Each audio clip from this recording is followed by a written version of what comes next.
you choose? For my baby. Rub my seasoning. My name is Brad, and I'm a conservative Republican. Last summer, I happened to come across a video on the internet about the World Trade Center collapse on September 11th.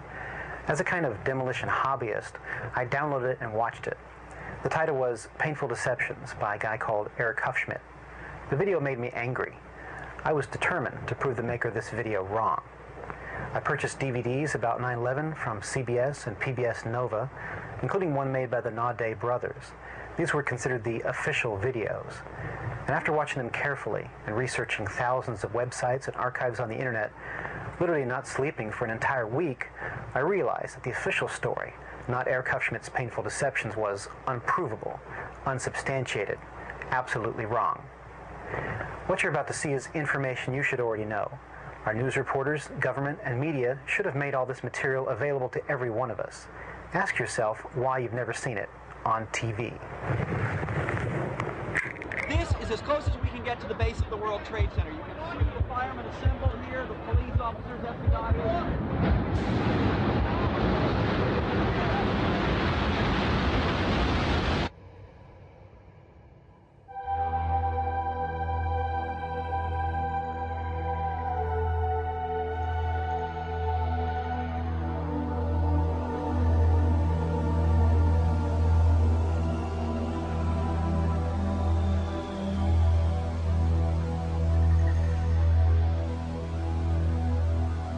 On September 11th, we learned that 4 passenger planes were hijacked and taken radically off course.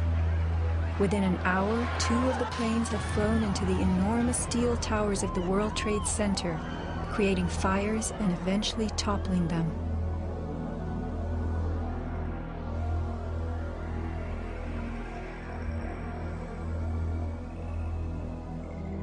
Dazed by the news, the American public soon believed the fires in the towers had burned so hot they caused the steel frames of the buildings to give way.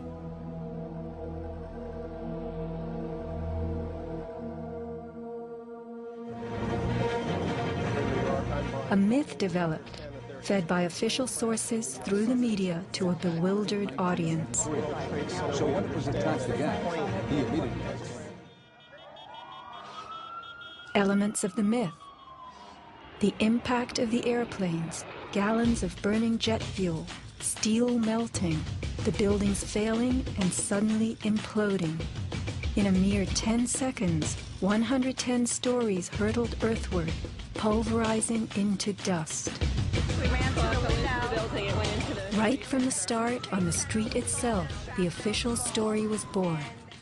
Come out of nowhere and just scream right into the side of the Twin Tower, exploding through the other side.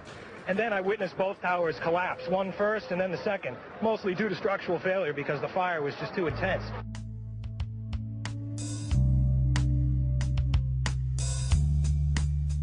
The myth bled into the FEMA report and was echoed by the experts.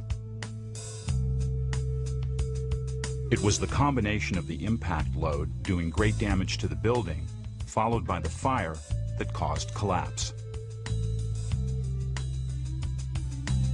John Skilling and Les Robertson were the structural engineers who designed the streamlined steel frames of the Twin Towers in the 1960s. Because a wayward Army bomber flew into the Empire State Building in 1945, the towers were built with skyscraper crashes in mind. The airplane we were envisioning was the largest airplane of its time, flying slowly and low, lost in the fog. We designed the buildings to take the impact of the Boeing 707 hitting the building at any location. But the aircraft that hit the towers was a Boeing 767, heavier than a 707, fueled for a transcontinental flight and traveling fast. 707s and 767s are comparable. The maximum takeoff weight of a fully loaded 707 is almost 334,000 pounds. As airplanes only carry the fuel load they need, the smaller Model 767s that struck the towers were not, in actuality, maximally fueled or close to their maximum takeoff weight. As for the heat of the fires, listen to the radio communications of these New York City firemen. We got tanks. I saw the pockets of fire. We should never knock it down 2 lines. Where you know that? 78th floor. We got tanks. I saw the pockets of fire. We got tanks. Isolated pockets of fire. 2 water lines to knock them down. FEMA's executive summary relays that much of the fuel in the planes, jet-grade kerosene, was consumed by the initial fireballs and the following few minutes of fire. It then tells us that the burning jet fuel spread between floors and ignited the building's contents, causing more fire and generating heat. This was somehow enough to bring down the tower's 47-column steel core, 236 exterior columns, and thousands of steel trusses all at the same time. Watch the towers smoking in the aftermath of the plane strikes. If you have ever tried to light a wood fire, you will know that smoking logs tell you the fire is not burning successfully. Smoke is the sign of an oxygen-starved fire. The Twin Towers stood for over an hour, smoldering but not flaming. During that time, thousands of people were evacuated by way of the stairwells. Others, trapped by debris, stood in the smoke-filled windows and signaled for help. In fact, the towers did what they were built to do. The building was designed to have a fully loaded 707 crash into it. That was the largest plane at the time. I believe that the building probably could sustain multiple impacts of jetliners because this structure is like the mosquito netting on your screen door, this intense grid, and the jet plane is just a pencil puncturing that screen netting. It really does nothing to the screen netting. The towers were built to withstand 140-mile-an-hour gusts produced by winter storms. Anyone in them on a windy day could feel them swaying. The single impact of a jetliner was no more of a blow than the continued battering of a hurricane. I was just putting my stuff away, and all of a sudden we heard a loud crash, and the building started shaking, kind of moving like a wave. New Yorkers were stunned 1 hour later when the first tower fell. To the best of my knowledge, the considerations of the fuel in the airplane in terms of an explosion or a great fire was not considered. Now, we were not responsible for that aspect of the design. Imagine building expressly for airplane impact, but never thinking of the fuel.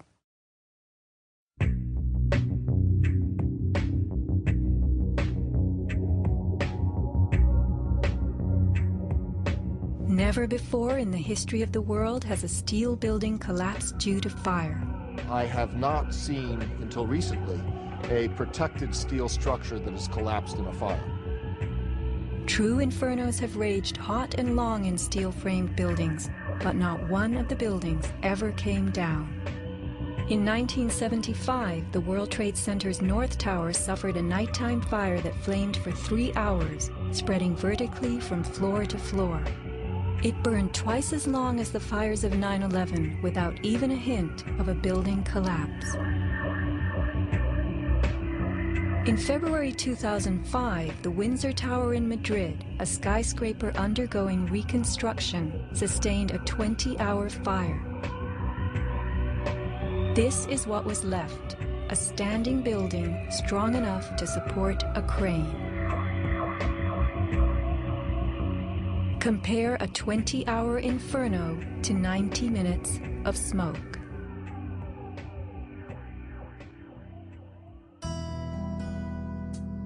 Why are buildings made of steel? Strong, light, and flexible, steel frames offer many advantages over wood and concrete, especially where skyscrapers are concerned. Steel makes big buildings relatively light, with tremendous load-bearing capacity. The upper floors won't crush the floors beneath them, and steel holds up better to weather and fire. Most skyscrapers are built on steel or concrete frames, which is a grid of columns and beams that goes all the way through the building. The World Trade Center was different.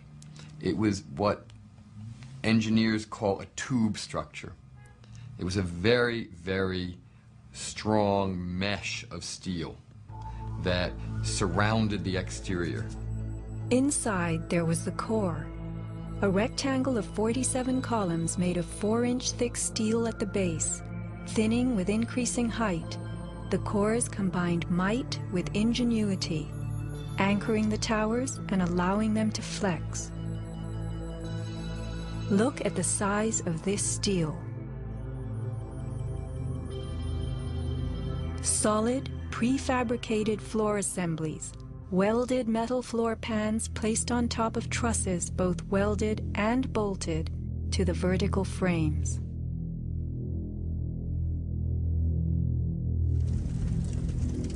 The story we were told.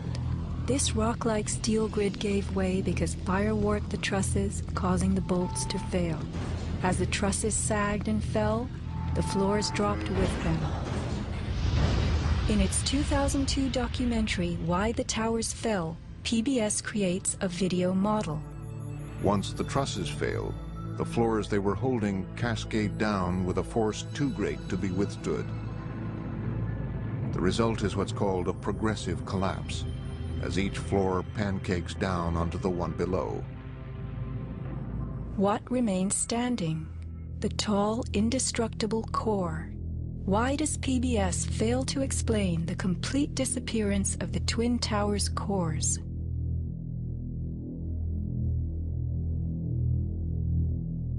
The official story's central thesis is based on heat, temperatures high enough to weaken steel.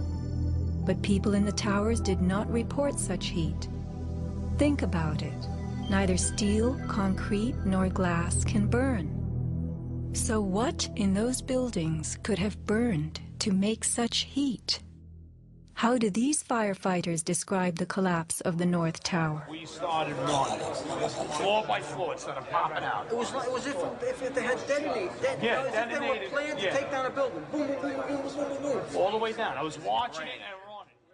And others give similar descriptions. At 10:30, I tried to leave the building, but as soon as I got outside, I heard a second explosion and another rumble and more smoke and more dust. And then a fire marshal came in and said we had to leave because if there was a third explosion, this building might not last. Like, it sounded like gunfire, you know, bang, bang, bang, bang, bang, and then all of a sudden, 3 big explosions. Started walking down the stairs, we made it to the 8th floor. Big explosion. Blew us back into the 8th floor. Do you know if it was an explosion or if it was a building collapse? To me, it sounded like an explosion, but it was a huge explosion. Chief Albert Turry told me that he was here after the events that took place this morning. He tried to get his men out as quickly as he could, but he said that there was another explosion which took place, and then an hour after there was another explosion in one of the towers here. So according to his theory, he thinks that there were actually devices that were planted in the building. Reports of bombs in the buildings, explosions. A CBS reporter to Dan Rather. But I was coming toward the World Trade Center looking for CBS crews and asked a firefighter if he saw any. All of a sudden, there was a roll, an explosion, and we could see coming at us a ball of flame stories high. Listen to the sound of a large explosion right before the South Tower begins to fall. This is as close as we can get to the base of the World Trade Center. You can see the firemen assembled here, the police officers, FBI.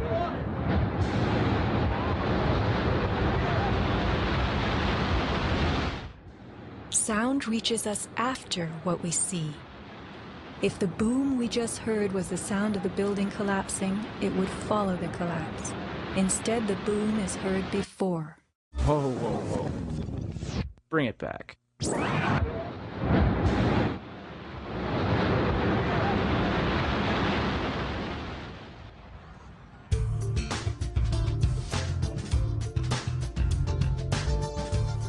Let's consider the characteristics of steel.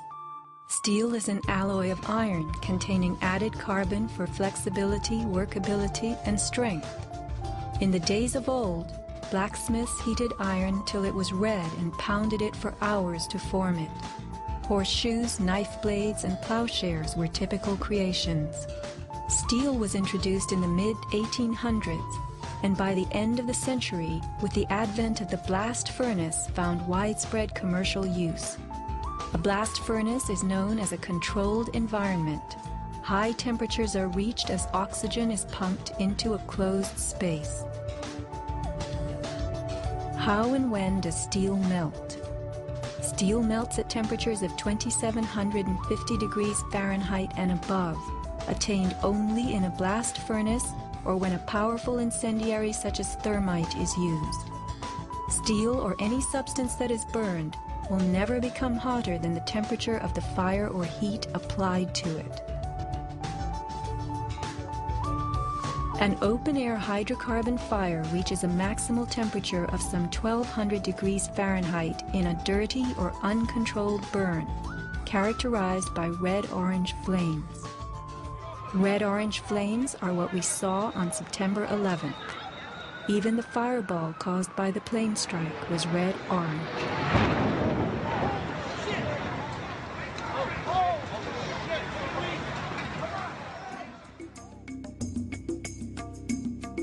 A controlled burn falls between a dirty burn like a fireplace and a controlled environment, the blast furnace.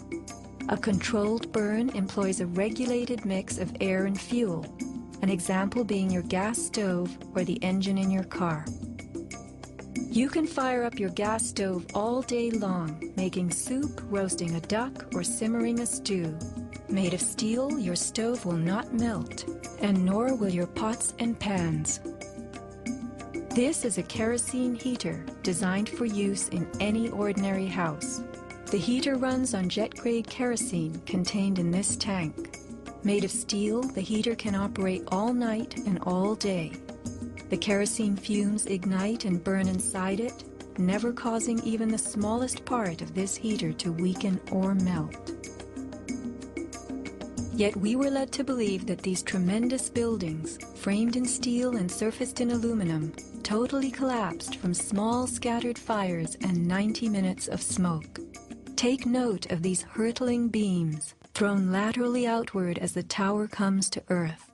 Would fire have the strength to eject such huge hunks of metal? MIT engineering professor Thomas Eager's 2001 paper is officially considered the academic standard for explaining the World Trade Center collapses.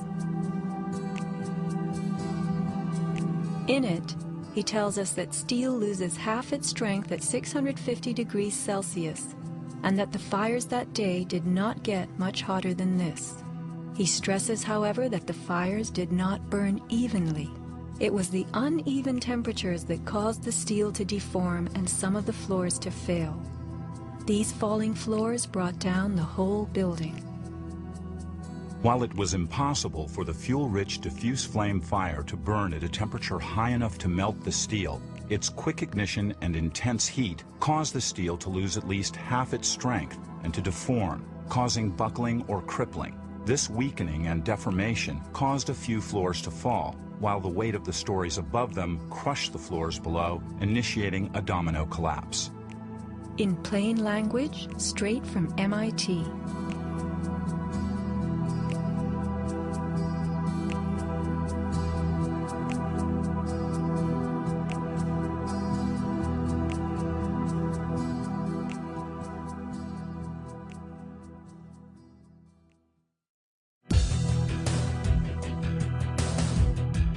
What do falling buildings look like? What do demolitions look like?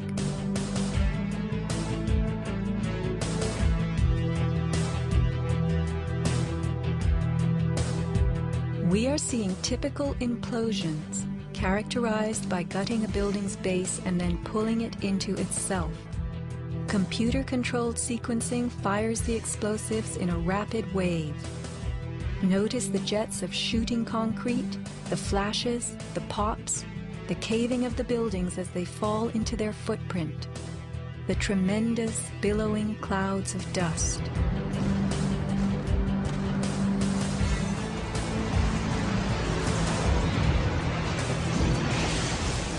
Now let's look at the collapse of the Twin Towers.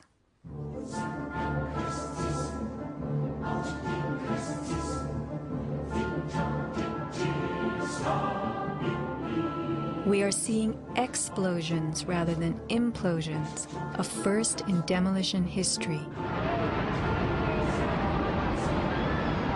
A sequenced rumble becomes a roar as debris is thrown outward. The damage is not contained. Even the windows are blown from neighborhood buildings. What kind of energy enabled this? Would fire hurl metal and concrete sideways into the air? Here, a 600,000-pound chunk of steel, twice the weight of a Boeing airliner, was flung 400 feet, wedging itself deep into 3 World Financial Center on Vesey Street. A FEMA photographer taking pictures of Ground Zero wondered why so many steel beams were jutting from neighborhood buildings.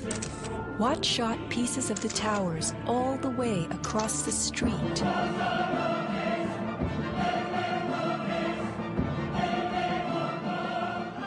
In April 2006, New Yorkers were distressed to learn that bone fragments, human remains from 9/11, had been found on the roof of the nearby Deutsche Bank building. And how, in God's name, did those fragments get there? It surprised me that there was still bone fragments or human remains that had not been discovered. How is it possible that after 5 years they're finally looking on the rooftops of the Deutsche building? I mean, that's crazy. And bone fragments less than a centimeter long. How could they be so small? So much to be explained. Why did the South Tower fall first when it was the second tower to be hit? Watch the top of Tower 2 leaning outward, about to topple. Then suddenly, it disintegrates in midair. What causes this giant slab of steel and concrete to turn into dust before our eyes?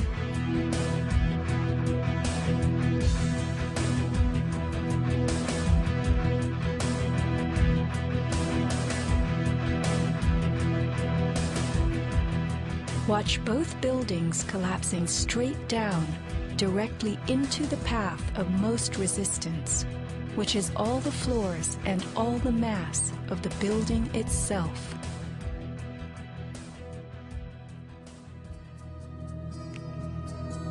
The World Trade Center towers came down in approximately 10 seconds. Seismic data from Columbia University puts the North Tower collapse at about 8 seconds and the South Tower at approximately 10. Lynn Simpson, a survivor from the 89th floor of the North Tower, describes the site.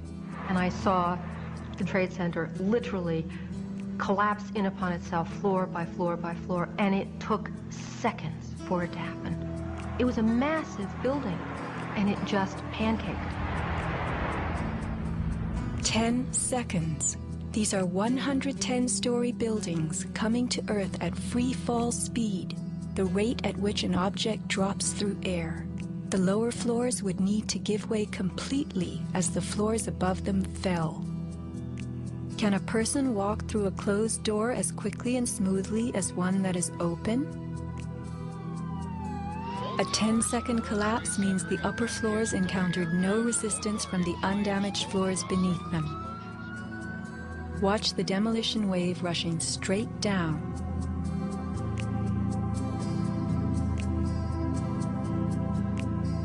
Here the South Tower is half its original height, but wreckage from the upper collapse has not yet fallen this far. We are watching a demolition moving faster than gravity itself, a building bursting into powder from top to bottom.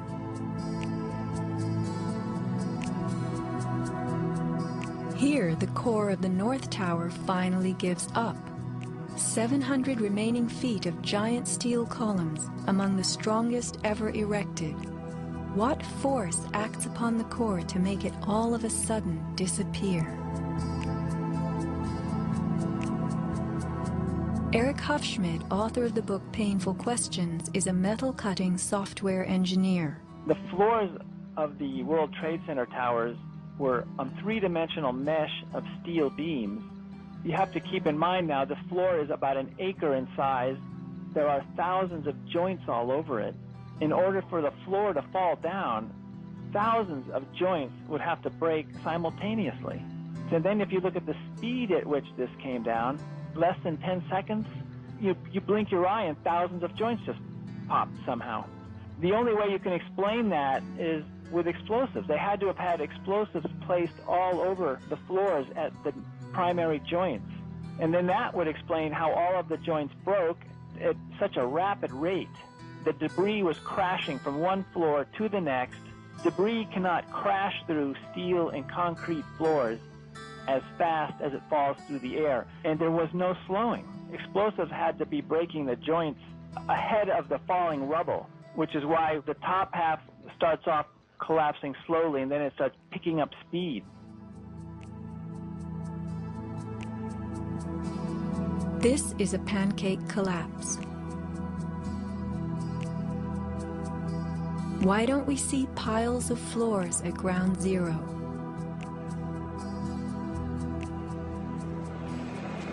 And paper blown everywhere. Wouldn't a pancake collapse have trapped the contents inside?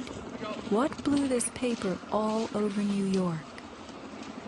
If you were to drop a billiard ball from the top of the Twin Towers, it would hit the ground in just over 9 seconds, the average time it took for the towers to fall.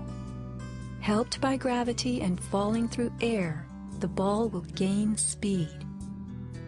The calculation for a pure pancake collapse of 110 stories, with each floor pulverizing to get out of the way, is 96 seconds. In the real world, with the floors creating resistance, a pancake collapse would lose speed. Never would it gain speed.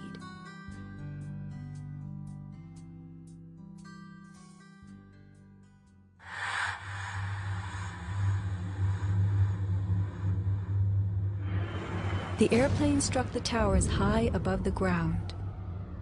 But down in the lobby of the North Tower, marble facing flew off the walls, the windows shattered, all the glass blown out. Right away, a guy from the Port Authority told him the damage was somewhere above the 78th floor. But all you had to do was look around. It was obvious. Something had happened right there in the lobby. You just saw that all the windows were blown out. The lobby looked like the plane hit the lobby. Like the plane hit the lobby. What caused so much wreckage in the lobby? William Rodriguez, a maintenance employee at the World Trade Center and the last human being to exit the towers alive, describes a giant blast below his building. And all of a sudden, we heard an explosion. It was a huge explosion that came from under my feet, meaning that it came from the sub-levels between B2 and B3. And then there was a huge explosion at the top of the building. You could hear the difference from the bottom and all the way through the top. The one from the top, which was actually seconds after, was heard very far away.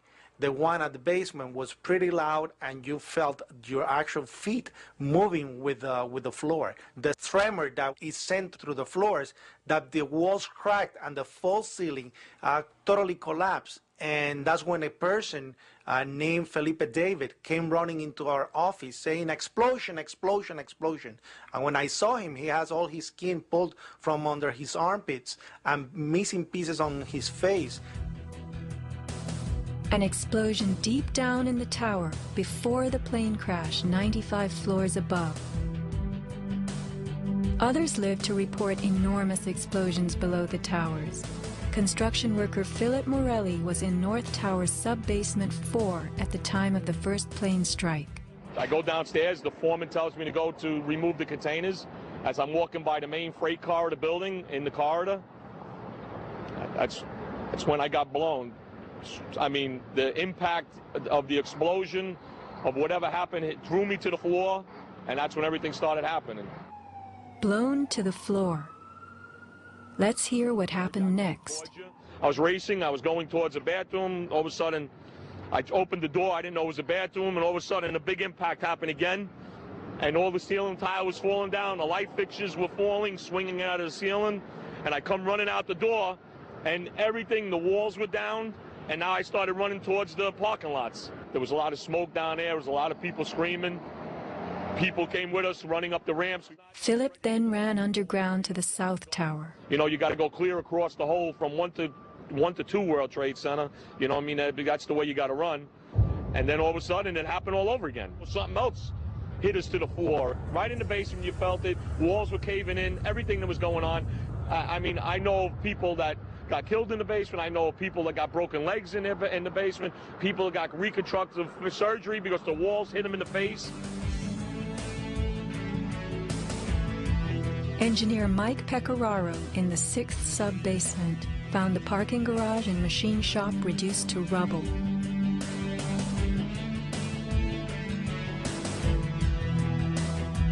Rescue firemen and civilians spoke of hearing explosions throughout the towers. Firefighter Lou Caccioli told People magazine that as he and others evacuated workers, bombs were going off inside the building. Explosions stalled elevators and filled entire floors with smoke and debris. An eyewitness who said there was an explosion on floor 7-8. 7-8. Dispatch, we've just had another explosion. Warren Street because of the secondary explosion. We've got numerous people covered with dust from the secondary explosion. And we got another explosion on the tower, 1013. 1013, Tower 2 has had a major explosion and what appears to be a complete collapse surrounding the entire area. Who's involved in the secondary explosion?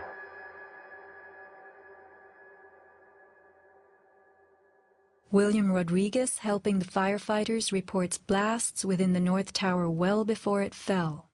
As I went up, I remember listening to small explosions on the upper floors, and these small explosions were not coming from the area of the impact. It was coming from lower floors.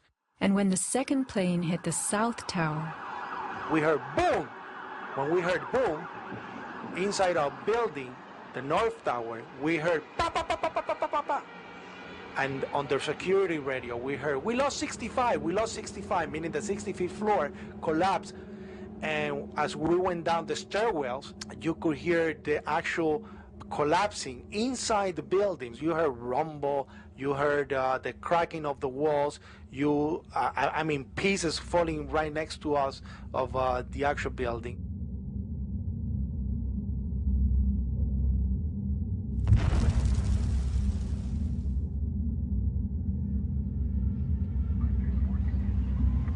What happened at the base of the towers just before they came down?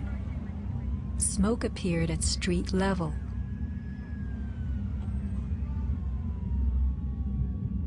This video was shot from New Jersey. An explosion is heard as white smoke rises at the base of the building. Now people are gathering in large groups. In fact, at one corner, most people coming from the city, stepping out of bodegas.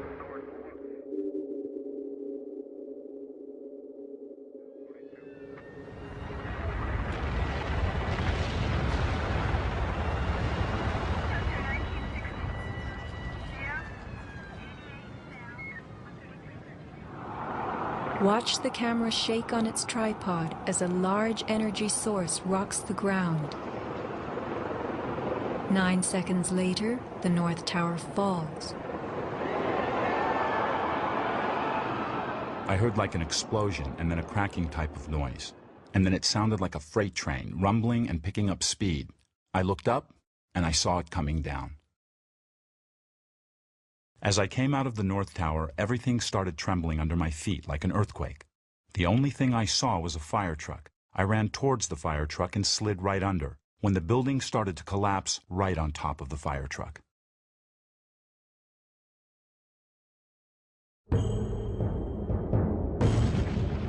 Across the Hudson River, Richard Siegel was filming an astonishing day.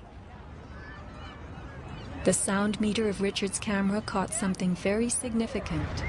Adjusted for the distance involved, as sound travels more slowly than what we see, the camera registered multiple explosions in the towers. Here is the South Tower record. Then the building fell.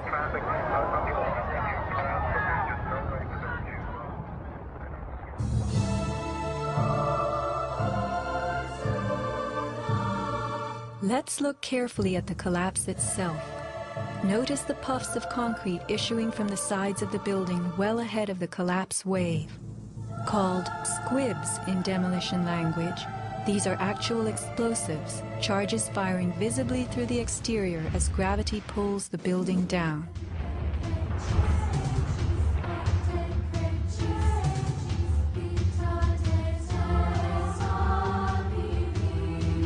Here are more.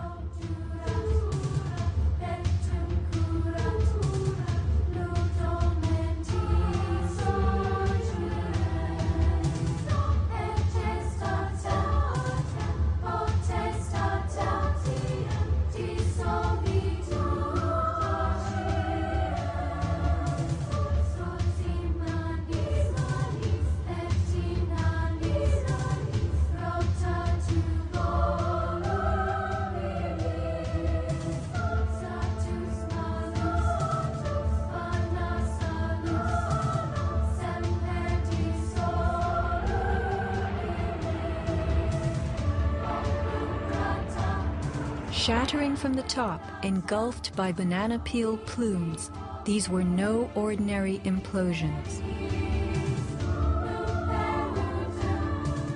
The Twin Towers each consisted of 3 multi-story buildings set on top of one another. To sustain the weight of so many floors, the sky lobbies had to be extra heavily reinforced. Watch a big squib coming from the sky lobby band.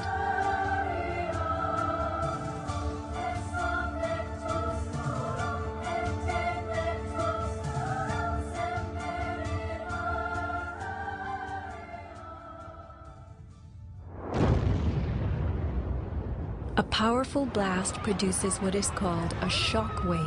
Explosions generate extremely high compressional waves that exceed the limits of surrounding air and space, creating a violent force.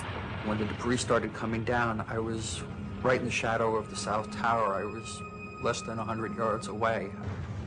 Everybody saw the video over and over again of that cloud chasing people down the street. It was like a tornado. It was like being hit by a wave at the beach, but the wave was intense, it was hot, it was noisy. It was like getting hit in the back by gravel, rocks, like somebody had picked up handfuls of rocks and was just throwing them at you. And the noise kept coming and coming, and one second I was running, and the next second I was flying.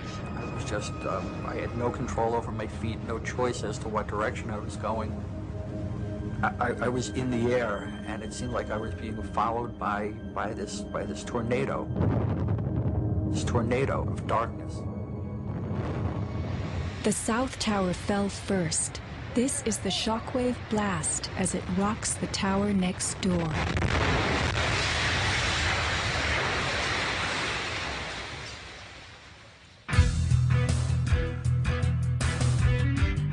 As the buildings fell, they darkened Manhattan, filling the air with billowing clouds of dust and ash.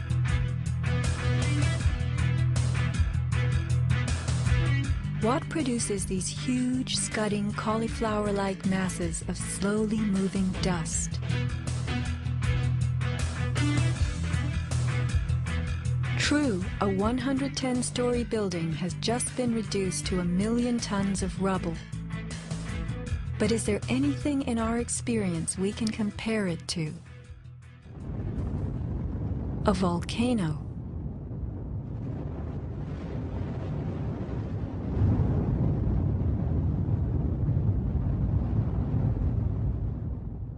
The U.S. Geological Survey website provides us with a definition of a pyroclastic flow as a ground-hugging avalanche of hot gas and debris. The rising gas chimney is clearly visible in this photo of the North Tower implosion with pyroclastic flows between buildings.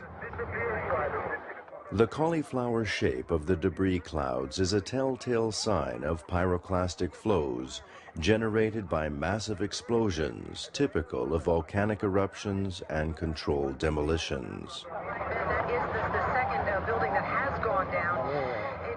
A pyroclastic surge can even flow over water as hot gases carry dust created by explosive energy.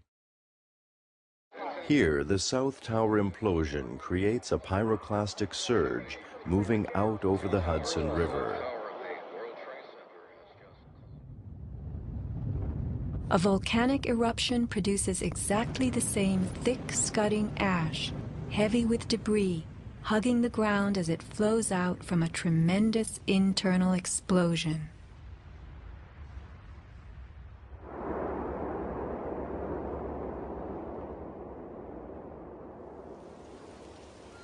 On the southern tip of Manhattan, surrounded by water, huge retaining walls were built below the World Trade Center to hold back the ocean and Hudson River. The bathtub, as it was called, held 7 levels of parking garages, maintenance rooms, and the New Jersey Path train station. After September 11th, the 3-foot-thick slurry walls were found to have shifted up to 18 inches inward. These walls are coming in. These walls hold back the river. So if these walls cave in, this place is going to get flooded out by the river. Let's think about this. A pancake collapse should have left the foundations in place. They had always borne the weight of 110 floors, but something happened in the sub-basements to disrupt them. All the collapse had gone down to track level, so we had 60, 70 feet of wall, totally unsupported. What kind of force could have dislodged so many stories deep underground?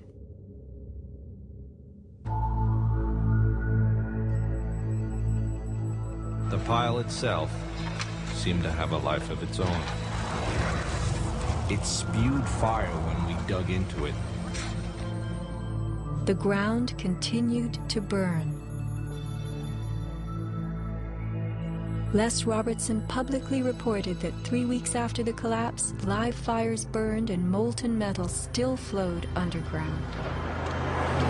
You see how this debris is still smoking? That's when the fire is going to still burning. 8 weeks later, we still got fires burning. Steel-toed boots is one of the biggest things. Out still on the rubble, it's still, I believe, 1,100 degrees. The guy's boots just melt within a few hours. In November 2005, physics professor Stephen Jones of Brigham Young University published a 25-page treatise on the collapse of the Twin Towers and Building 7, applying the laws of physics to the official story. From an interview on MSNBC. As we read in the FEMA report, it says here, and I put this in my paper, of course, the best hypothesis, which is the only one they looked at, the fire, has only a low probability of occurrence. Further investigation, analyses are needed to resolve this issue, and Professor, I agree with that. I am sorry that we are out of time, and I'm not sure that one other thing I want to mention about... Okay, if you can hit it, hit us with it quickly. All right. Okay, here we go. Molten metal in the basements of all 3 buildings. Right. And yet all scientists now reasonably agree that the fires were not sufficiently hot to melt the steel. So what is this molten metal? It's a direct evidence for the use of high-temperature explosives such as thermite. Thermite produces molten iron as an end product. Okay. We appreciate your coming on, even if I don't understand your theories. We appreciate you trying to explain them. Thanks. Professor Jones barely got in his mention of thermite. An incendiary used by the military, thermite is a compound of iron oxide and aluminum, which when ignited sustains an extreme heat reaction, creating molten iron. In just 2 seconds, thermite can reach temperatures over 4,500 degrees Fahrenheit, quite enough to liquefy steel. This is thermite melting the engine of a car. We know that open-air fires cannot burn hot enough to melt steel, but metal had melted at the base of the towers. The second product of a thermite reaction is aluminum oxide, visible as white smoke. Was thermite used in conjunction with explosives on September 11th? Watch this very bright substance pouring from the 81st floor of the South Tower.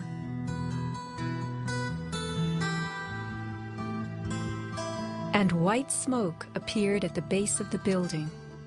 Would this be aluminum oxide, the byproduct of a thermite reaction? Appendix C of the FEMA report describes sulfur residues on the World Trade Center steel. The New York Times called this the deepest mystery of all. Sulfur slightly lowers the melting point of iron, and iron oxide and iron sulfide had formed on the surface of the structural steel. Sulfur used with thermite is called thermate, producing even faster results.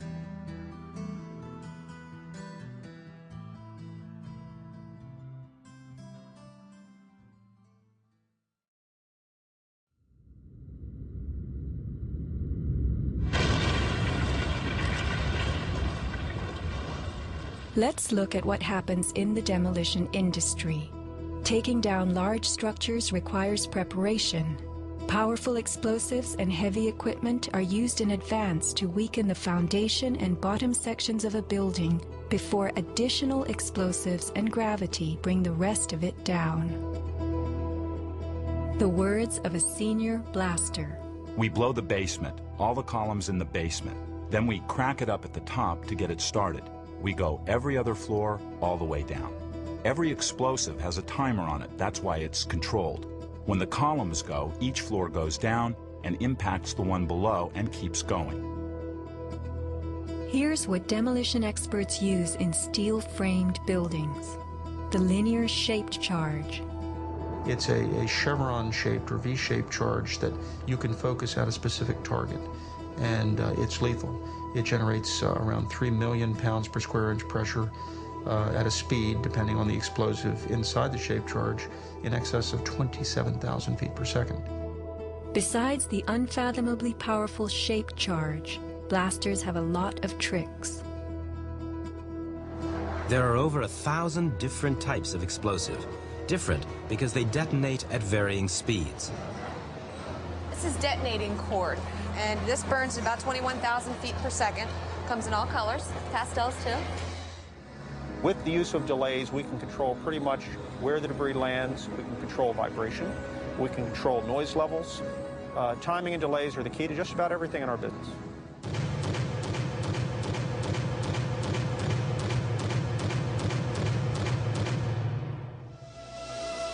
And what is the result? The thing that pleases me is the fragmentation and the control. I wanted to take a building and break it up into millions of pieces and put it in this basement as artfully as we do it, and it works just like clockwork. So I've got it all down to a science. It gives me goosebumps to talk about it.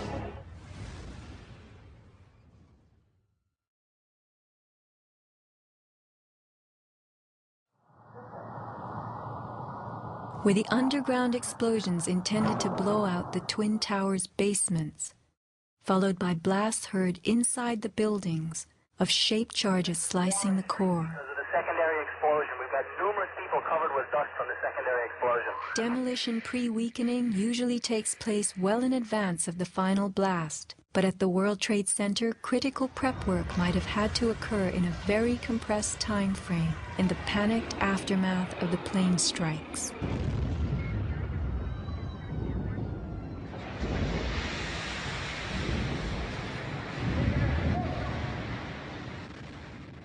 These core columns were discovered after the collapse. The angled cut occurs in exactly the manner that shaped charges slice through steel beams to control the way they fall. Notice the hardened, once liquid metal. Was thermite used with the shape charge? The job of the shape charge is to cut steel H-beams. The way we do this is by cutting the beam at an angle, which, through a series of beams cut at the same angle, will tend to make the building shift over and walk. Let's look at the rubble of two 110-story buildings brought to the ground. In a 7-story crater lie nearly 2 million tons of debris. Had the basements not been blown out, where would 2 million tons have gone? Heaped on the ground, ready to slide and spill? The art of controlled demolition.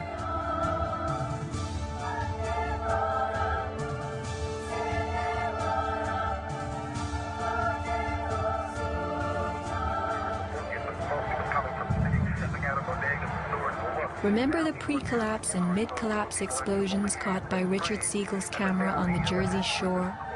Were these the blasts that took out the core and upper basements? Just before the final crumble, a mind-boggling sequence of computer-controlled delays that blew the exoskeleton, pulverized the concrete, to bring the whole structure rolling to the ground.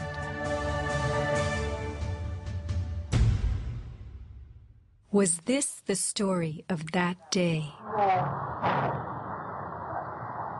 Inside our building, the North Tower, we heard pa pa pa pa pa pa pa pa pa. And on the coming from the city, stepping out of bodegas and stores for work.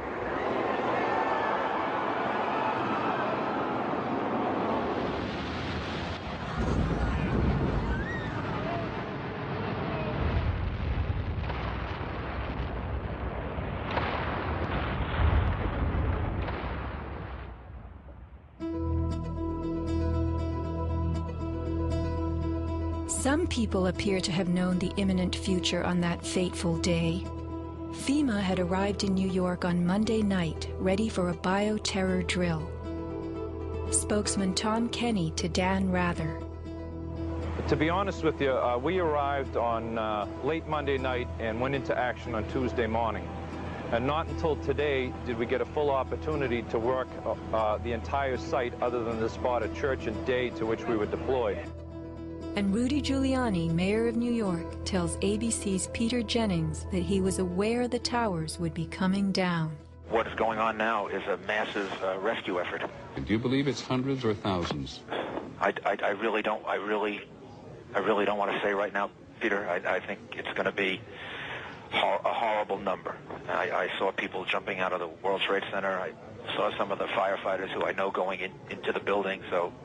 And we were in a building in which we were trapped for about 10, 15 minutes. And we set up headquarters at 75 Barclay Street, which was right there with the police commissioner, the fire commissioner, the head of emergency management. And we were operating out of there when we were told that the World Trade Center was going to collapse. The World Trade Center was going to collapse. It was going to collapse. It was going to collapse. Similarly, Larry Silverstein, new leaseholder of the World Trade Center, regretfully declared that a decision was made to pull Building 7 by the end of the day, the last structure added to the World Trade Center complex. Let's hear Mr. Silverstein's actual words, delivered for our benefit in the 2002 PBS documentary America Rebuilds. I remember getting a call from the fire department commander telling me that they were not sure they were going to be able to contain the fire. And I said, we've had such terrible loss of life. Maybe the smartest thing to do is pull it. And they made that decision to pull, and then we watched the building collapse.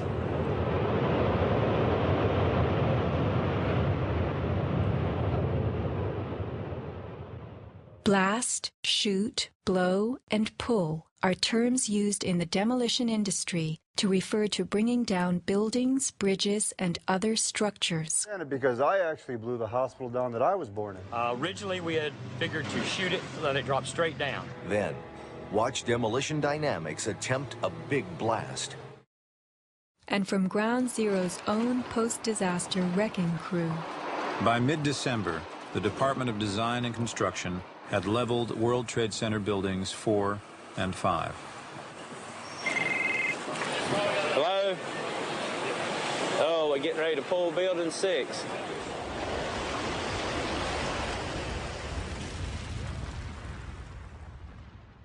Silverstein, a commercial real estate tycoon with international political connections, acquired a 99-year lease on the World Trade Center complex in the spring of 2001.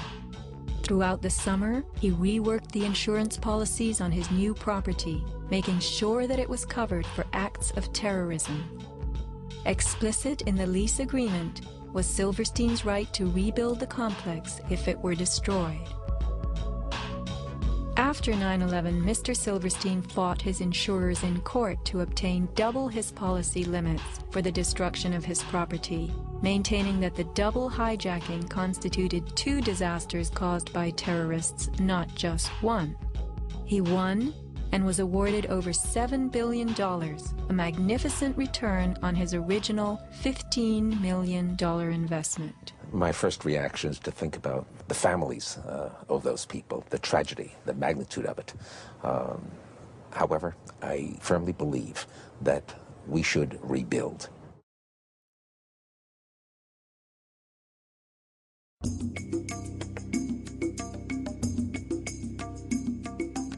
Just in the last few seconds, another building, building number 7, one of the buildings in support of the World Trade Center towers, has collapsed. World Trade 7, functioning as the command center for the complex, housed giant diesel backup and oxygen systems, the mayor's protected emergency bunker, and offices for the CIA, Secret Service, Department of Defense, and Securities and Exchange Commission. Its other tenants were insurance companies, brokerages, and banks. No plane hit Building 7, but at 5:20 p.m. on September 11th, it collapsed in a heap on the ground. Some damage to Building 7 is said to have been caused by debris from Tower 1. Though this New York Times article tells us Building 7 burned like a giant torch, the only visuals that exist are of unidentified smoke and a few small fires. Compare this to the wallops sustained by World Trade Center 3, 4, 5, and 6. Positioned right below the towers, damage to the surrounding World Trade Center buildings was infinitely worse. Still, the structures held up. But somehow, rescue workers knew that Building 7 would fall. You hear that? Keep your eye on that building. It'll be coming down soon. A 47-story skyscraper, Building 7 folded neatly in 6.5 seconds, a textbook descent right into its footprint. Silverstein Properties now tells us that its owner was referring to the team of firefighters inside the building when he spoke of the decision to pulling the firemen out of harm's way. However, there were no firefighters in Building 7, according to FEMA, NIST, and Fire Chief Frank Fellini. They were ordered out at 11:30 that morning. 6 hours later, the building came down. You know, we heard this sound that sounded like a clap of thunder. Turned around, it looked like there was a shock wave ripping through the building, and the windows all busted out, and it was horrifying. About a second later, the bottom floor caves out, and the building followed after that. Radio host Alex Jones notes the mark of a classic implosion. This is a photo taken 1 second into Building 7's collapse. Notice the crimp. If we look at other controlled demolitions, we see that they first blow one of the central columns so the building falls in on itself. If you don't do this, the building falls outward and can damage surrounding structures. Building 7 had a classic crimp or wedge. Its central column was blown out first, so it didn't structurally damage buildings just a few feet away from it. Remember the mayor's emergency bunker? Ensconced on the 23rd floor of Building 7, it was retrofitted with superglass, water, oxygen, and its own generator. But Mayor Giuliani chose to find emergency shelter elsewhere on September 11th. Why Building 7? Even the media and its experts were confused. the History Channel interviews structural engineer Ramon Gilsans, who points out the obvious crimp and even speaks of the implosion. Engineers are not just focusing on the Twin Towers. The most disturbing structural event was not that the Twin Towers fell, but that Tower 7, ignited by flying debris, fell due to fire alone. Building 7 was a steel frame building, and it's the first steel frame building that has collapsed due to fire. The failure of the building was an implosion. So it failed completely different than Towers 1 and 2, in which the floors failed first. Why Building 7? Let's ask the question again. As the WTC Command Center, was it the hub for the 9/11 plan? Also, in 6.5 seconds, lost forever were thousands of SEC case files on corporate fraud, including those relating to the notorious activities of giants WorldCom and Enron. A few indictments for stock fraud, but what of the $70 billion California electricity swindle? It disappeared.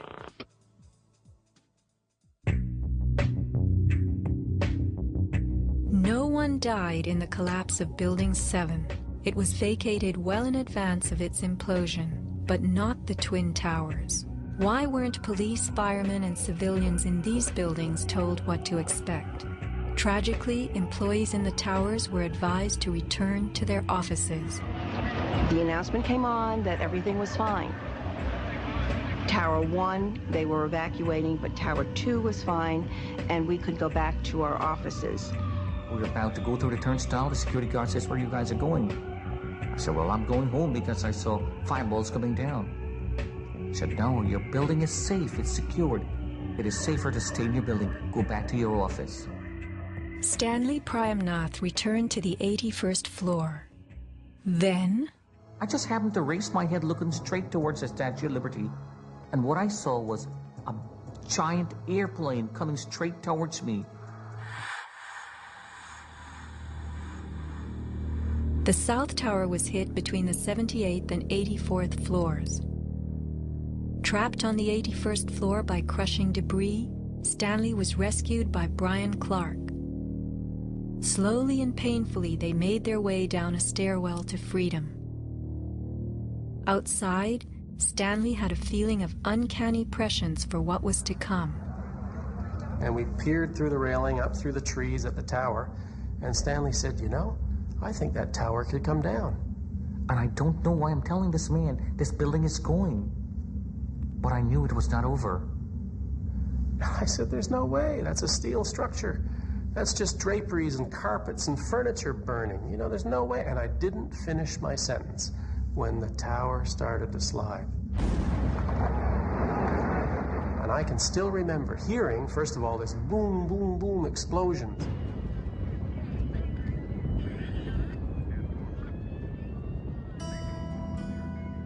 Not all were blessed with intuition or foresight. Joseph Milanowicz reached his son Greg by cell phone. Greg at that time, I could tell by his voice, was scared. He said to me, "Dad, can you get in touch with someone and tell them that there's about 20 of us on the northeast corner of the 93rd floor." Greg had been about to leave the South Tower after the North Tower was attacked, but was told it was safer to return to his desk. A couple of times he said, "Why did I listen? Why did I listen?" Who was a director in the company that provided electronic security for the World Trade Center and Washington's Dulles Airport, both involved in September 11th? None other than the president's younger brother. From 1996 to 2000, Securicom installed what was referred to as a new security system at the World Trade Center. Wirt D. Walker III, a cousin of the Bush brothers, was CEO of Securicom from 1999 until 2002. Interestingly, these facts have not been made public. Was it only a security system that was added during those years, or was it also the wiring for a long-awaited plan? Scott Forbes, an IT specialist in a firm that had leased space in the South Tower since its erection, reported an unprecedented power down in his building for almost the whole weekend prior to 9/11.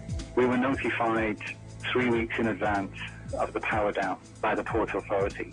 That was relatively short notice to plan to shut down all of our banking systems. It was a big deal. It was unprecedented. We had a data center on the 97th floor.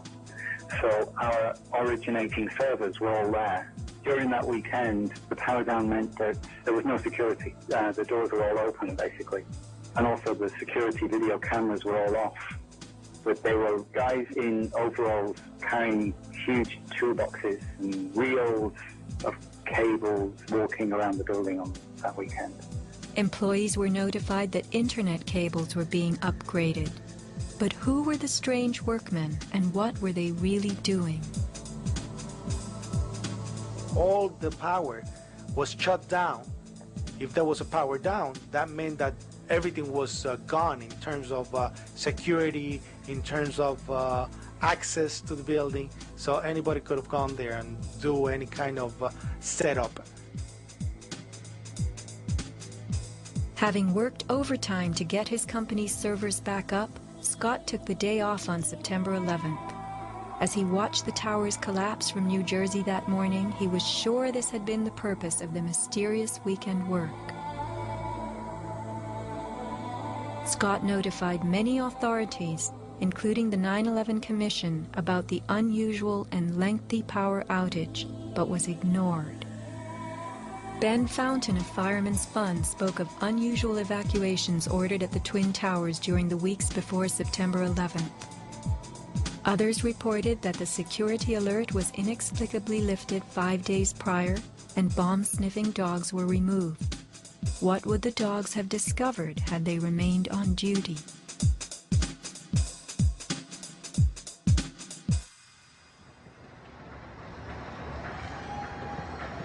Not long after the disaster, Lower Manhattan saw banners like this one. Although they were idolized as cathedral-like symbols of power and triumph that pierced the New York skyline, the Twin Towers were big money losers for the Port Authority of New York.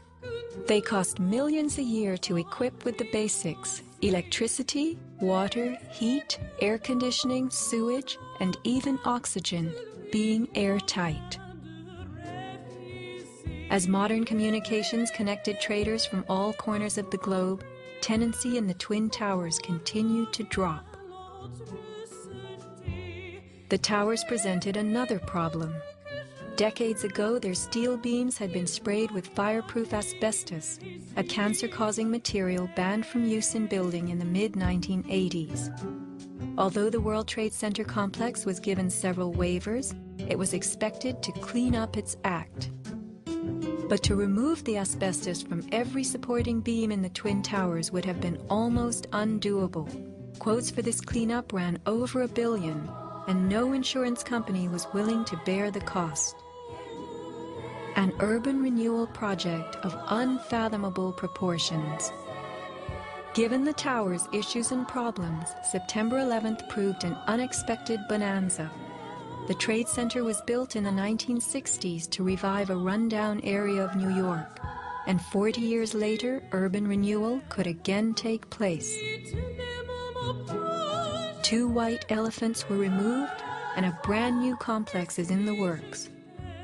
The full height of the new Freedom Tower will soar to 1,776 feet.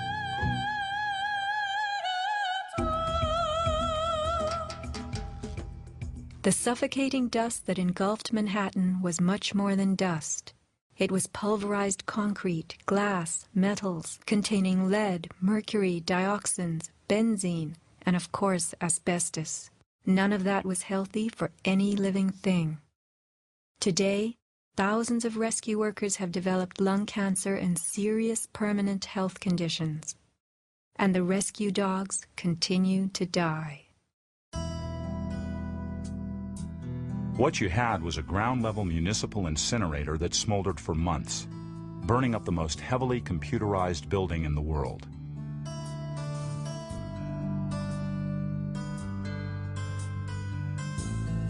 Patients have had black paste coming out of their pores. They have reported bowel movements that are blue or green and have smelled like smoke, despite the fact that they have not been at a fire scene for months. Only 3 days after September 11th, Washington instructed the EPA to declare Manhattan safe and reopen Wall Street, though the air remained toxic.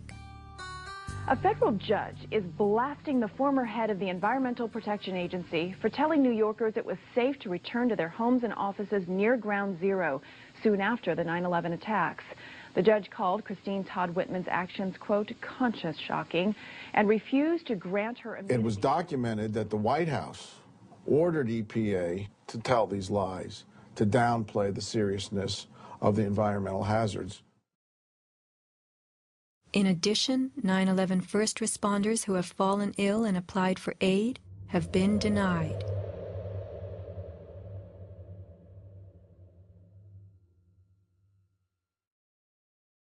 Asbestos plays a part in the myth of why the Twin Towers fell on September 11th.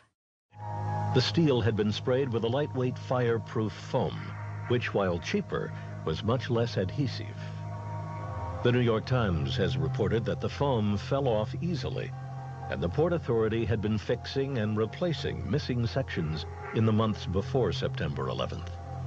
But even if the fireproofing had been perfectly applied, the impact of the plane crashing into the North Tower was so powerful, it simply blew most of it off, allowing the fire to attack the steel beneath. Once the planes hit, whatever condition it was in before the fact, made no difference because an impact would knock it off and the fire would have devastating effects on the steel. One good smack from a jet plane and the puffs of asbestos are all blown off the steel. Would a few hundred doors slamming do the same thing? Here, the History Channel tells us how, due to poor fireproofing, flames swept through the pockets between floors. As much of the fireproofing had been dislodged on impact, the flames were attacking unprotected steel. When steel is not protected, the strength reduces very fast. When you get to about 1100 degrees Fahrenheit, you lose about half the strength of the steel. The fire inside the towers may have reached temperatures of 2,500 degrees Fahrenheit. The New York Times has reported what happened to those steel floor trusses then. The steel did heat up and it became softer and softer, almost like licorice. And eventually, all the steel had been weakened in this zone.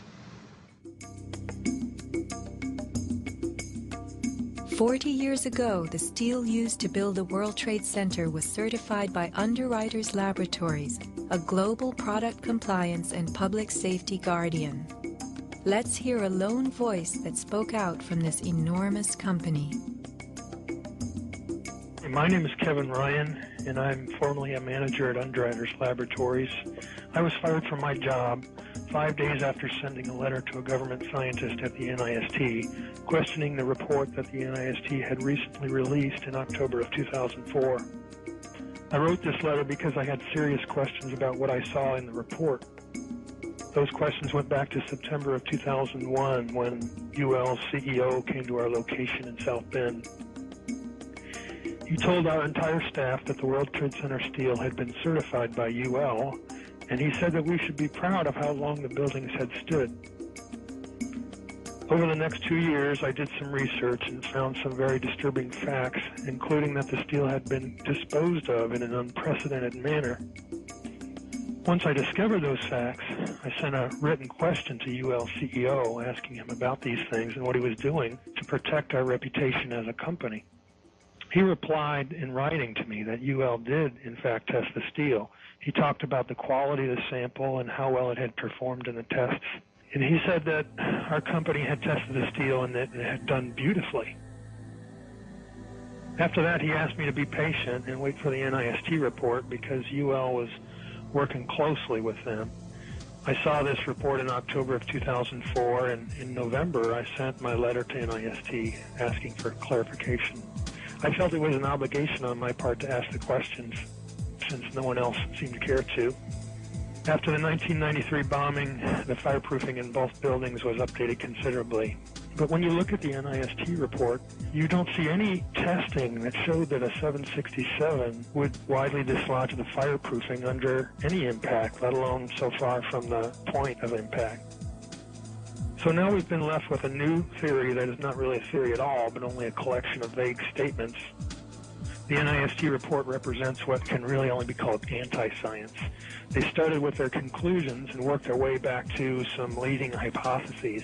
When the results of the physical tests showed that the temperatures were far too low to soften steel, and that the floors could not have collapsed, and that the fireproofing could not have been widely dislodged, the NIST ignored these results and built a black box computer model that no one can argue with, and that would spit out the right answers.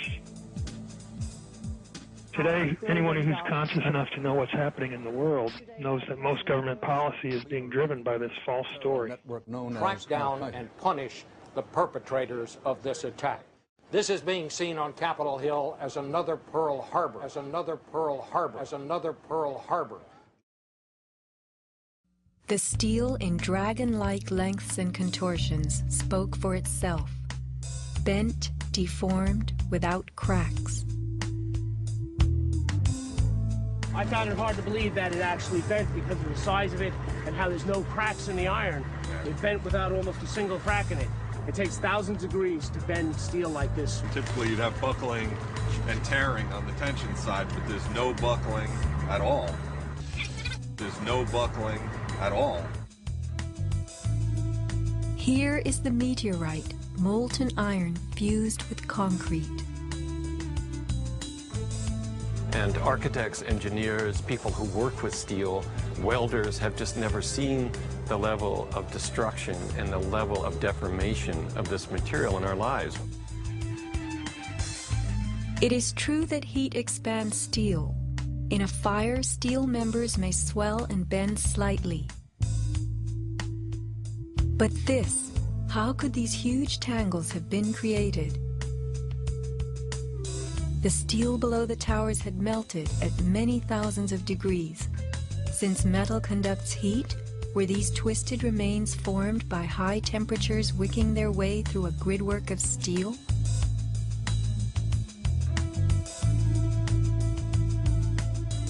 Explosives also deform steel.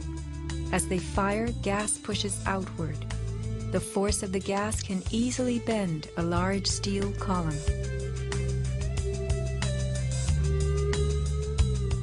Two kinds of debris, huge shattered columns that could break a truck, combined with matter that was near pulverized. You have two 110-story office buildings. You don't find a desk. You don't find a chair. You don't find a telephone, a computer. The biggest piece of a telephone I found was half of the keypad, and it was about this big. In 1886, 4 gold miners lost their lives in an underground explosion. The bodies of these 4 men were brought to the surface in one barrel. The biggest piece recovered was part of a foot. September 11th left over 1,100 bodies unaccounted for. At Ground Zero, this was found inside a length of steel. And before they sealed this up with the sheetrock and all the building materials on the interior face, the workers would sometimes put beer cans, and the newspaper that we found, the New York Times paper, we found in a similar spot to this.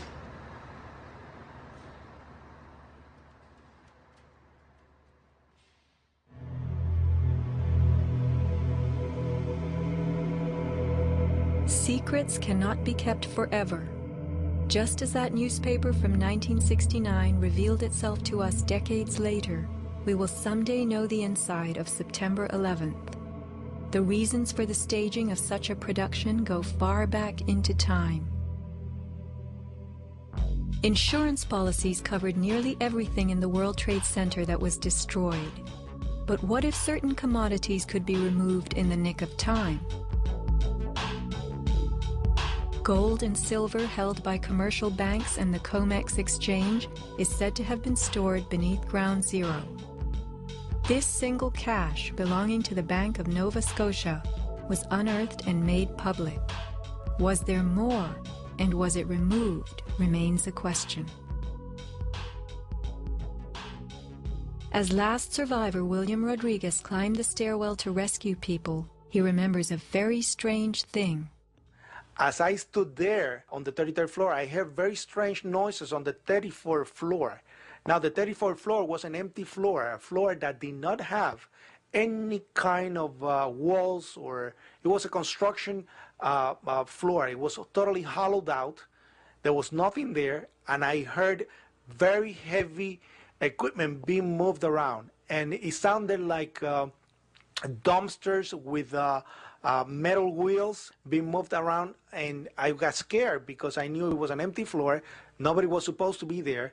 As a matter of fact, not even the elevators stopped there. You have to have a special access key to open the door on the 34th floor. So to find that there were strange noises there, and I continue actually bypassing that floor because I didn't dare to open the door on the 34th floor. Something told William Rodriguez not to mess with the 34th floor. I got scared. Yet William Rodriguez was not a man who was scared that day. He remained in a burning building against firemen's orders, endangering his own life as he saved the lives of others. What could have been happening on the 34th floor? For weeks, Scott Forbes had heard similar noises on the 98th floor above him. It must have been at least 4 to 6 weeks before 9/11. It was like rebuilding work going on upstairs. The tenants, the people from Aon who had been removed somewhere else, the offices were just vacant. And there was a lot of heavy machinery building work going on. It was almost like pneumatic drills and lots of hammering, so much so that the floors were shaking. That's how noticeable it was. It was almost as if something heavy was being moved and then it was being taken off wheels, and it was like boom. Our floor underneath literally shook. You could feel the weight above you. That was how large it was. On one occasion, I opened a door to see what was going on, being nosy. When I opened the door, the whole office space was empty. There was nothing there at all. It was quite bizarre because it was just empty. Completely empty, barren, nothing, zero. Not even cables hanging from the ceiling, but there'd been these heavy noises and vibrations up above. It was really strange. And the noticeable dust in the building the week before. It was probably the week leading up to 9/11. Every morning I'd come in around 7 a.m. and the dust was incredible. It was filthy. It was like the cleaners weren't cleaning. Right where the windows were, there was a sill which enclosed radiators. I was sick to death of the dust which was appearing on the windowsills. It was dirty grey and very, very noticeable in that week leading up to 9/11. Where was that dust coming from? Grey dust Scott himself had to clean. Was it powdered cement? The steel columns of the Twin Towers formed an endo and exoskeleton. Had something been placed around the edge of the building, holes been drilled to contain it? Was the dust in those final days a telltale sign? As white elephants, the buildings were full of vacant offices. Tenants could be temporarily moved around for upgrades as Aon was, and a plan arranged to perfection. Was the strange construction that could be heard but not seen going on all over the towers? Larry Silverstein took possession 6 weeks before September 11th, when the strange construction began. Were the sounds that scared William Rodriguez the last of the rats as they left a sinking ship?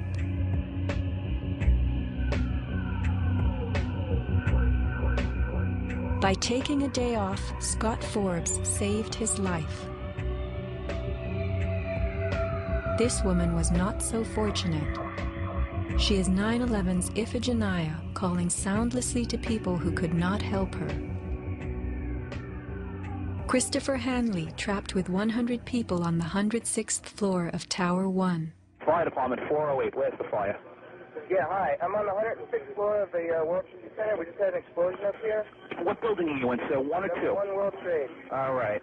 Yeah, there's smoke, and we had about 100 people up here. Sit tight. Do not leave, okay? There's a fire or an explosion or something in the building.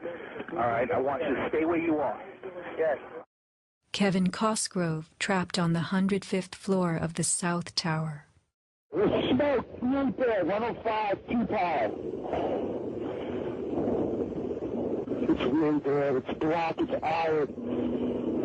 My wife thinks I'm all right. I called her and said I was leaving the building, I was fine, and bang. The three of us, 2 broken windows. Oh, God!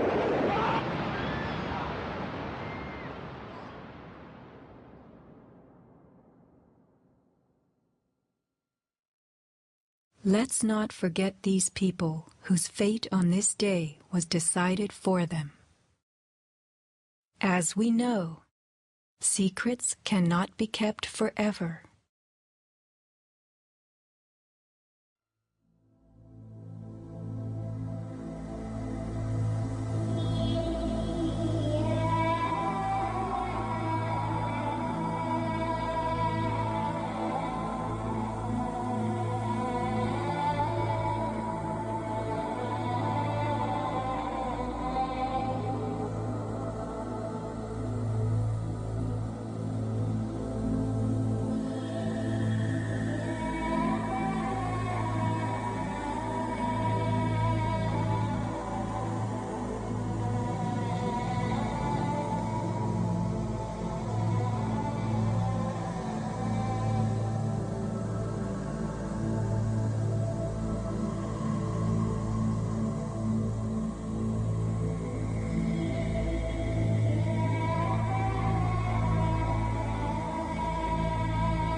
When I reach the place I'm going, I will surely know my way, and I will turn and look inside me, bid farewell to one more day. Every light begins with darkness. Every flower is one to see, and with the sun and wind to taste us, we are bound to be released. I will fly beyond this valley. I will open up the gate, and when I reach the place I'm going, I will surely know my way.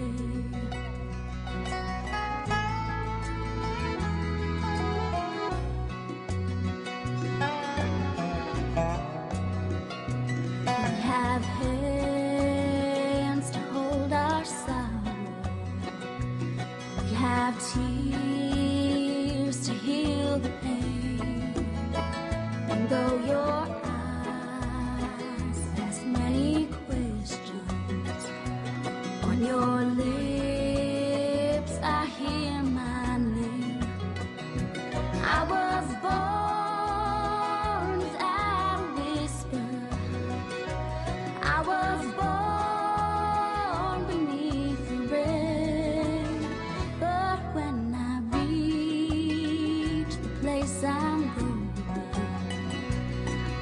surely know my way. I will surely know my way.